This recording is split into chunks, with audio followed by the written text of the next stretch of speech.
வணக்கம் தலைவா, அனைவருக்கும் இனிய வணக்கம். இன்றைக்கி நம்ம இந்த ஒரு வீடியோவில் எதை பற்றி பார்க்க போகிறோம் அப்படின்னு பார்த்தீங்கன்னா, தமிழக அரசு போக்குவரத்து கழகங்களில் வந்திருக்க மிக மிக முக்கியமான தகவல்களை பற்றி இந்த ஒரு வீடியோவின் வாயிலாக நாம் இப்பொழுது பார்க்கலாம். தமிழக அரசு சற்று முன் பார்த்தீங்கன்னா மகளிருக்கு கட்டணமில்லா வெற்றி பயணம் இந்த திட்டத்தை தமிழகத்தில் அறிவித்தாங்க. அறிவித்ததிலிருந்து பார்த்தீங்கன்னா தனியார் பேருந்து ஓட்டுநர்கள் சங்கத்திலேருந்து நிறைய பேர் பார்த்தீங்கன்னா இந்த அறிவிப்பை ரத்து செய்யுங்க, இதை நாங்கள் ஏற்றுக்கவே மாட்டோம், அப்படி அறிவிச்சிங்க அப்படின்னா நாங்கள் உடனடியாக பார்த்தீங்கன்னா ஸ்ட்ரைக் பண்ணுவோம், ஓட்டுநர்கள் நிறுத்தம், பேருந்துகளை ஓட்ட மாட்டோம் அப்படின்னு குறிப்பிடுறாங்க.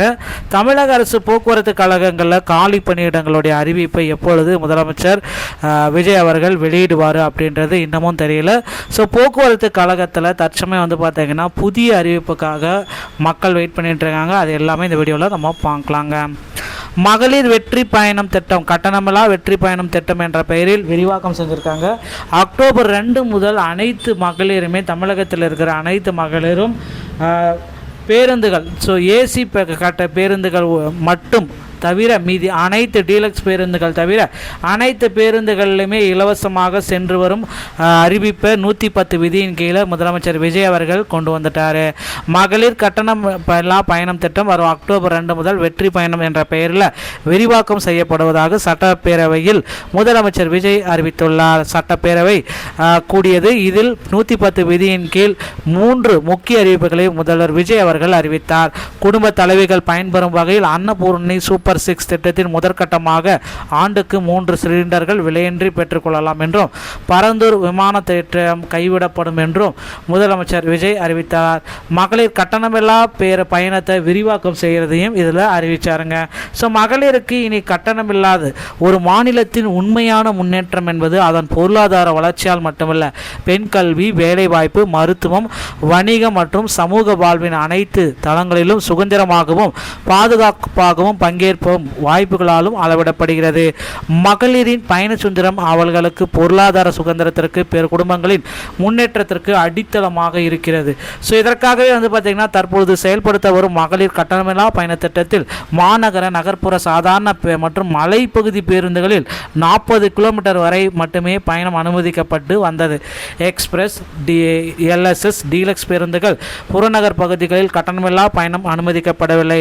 தமிழ்நாட்டின் எந்த பகுதியிலும் வசிக்கும் ஒரு மகளிருக்கு போக்குவரத்து கட்டணத்தால் தமது வாய்ப்புகளை இழந்தக்கூடாது என்ற சமூக சிந்தனையை இவ்வரசு முதன்மையாக கொண்டுள்ளது.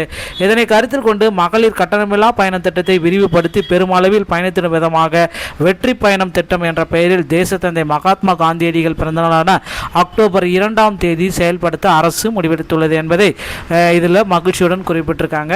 அதன்படி முதற்கட்டமாக மாநகரம், நகர பேருந்துகள் மட்டுமின்றி மாநகரம், நகராட்சி, நகர்ப்புறங்களில் இயங்கும் எக்ஸ்பிரஸ், எல்எஸ், டீலக்ஸ் அரசு பேருந்துகளில் மகளிர் கட்டணமில்லா பயணங்களை மேற்கொள்ளலாம். மேலும் கூடுதலாக மாவட்டங்களிடையே பயணம் மேற்கொள்ள ஏதுவாக புறநகர் மற்றும் மலைப்பகுதிகளில் சாதாரண கட்டண பேருந்துகளிலும் மகளிர் கட்டணமில்லாமல் பயணங்கள் மேற்கொள்ளலாம்.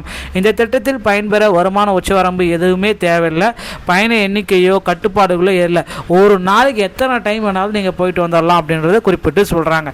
ஸோ இந்த வெற்றி பயணம் திட்டம் இதர சேவைகளின் படிப்படியாக விரிவாக்கம் செய்யப்படும். ஸோ இந்த வெற்றி பயணம் திட்டத்தை கொண்டு வந்ததுனால தனியார் ஓட்டுநர்கள், பேருந்து ஓட்டுநர்கள் மற்றும் டிரைவர், கண்டக்டர்கள் எல்லாமே ஸ்ட்ரைக் பண்ணுறாங்க. ஸோ எங்களுடைய வாழ்வாதாரம் பாதிக்கப்படுது அப்படின்றத அவங்க ஸ்ட்ரைக் பண்ணுறாங்க.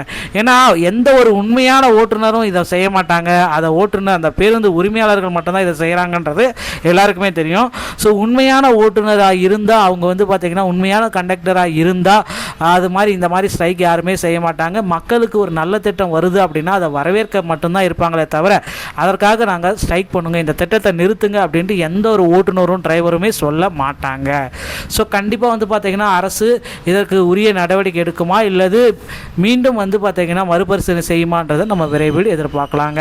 போக்குவரத்து கழகத்தில் புதிய அறிவிப்புகள் 2026 புதிய அறிவிப்புகள் நோட்டிஃபிகேஷன் வெளியிட போகிறாங்க. Driver, conductor, AE, JE, technical assistant, இப்படி அனைத்து விதமான பணியிடங்களையுமே நிரப்ப அறிக்கை ஒன்று வெளியிட போகிறாங்க. ஸோ இப்போ இருந்தே உங்கள் அருகாமையில் இருக்கிற ஆர்டிஓ அலுவலகத்தை அணுகி நீங்கள் டிரைவிங் லைசன்ஸ் மற்றும் கண்டக்ட் லைசன்ஸை எடுத்து தயார் நிலையில் வைத்துக் கொள்ளுங்கள்.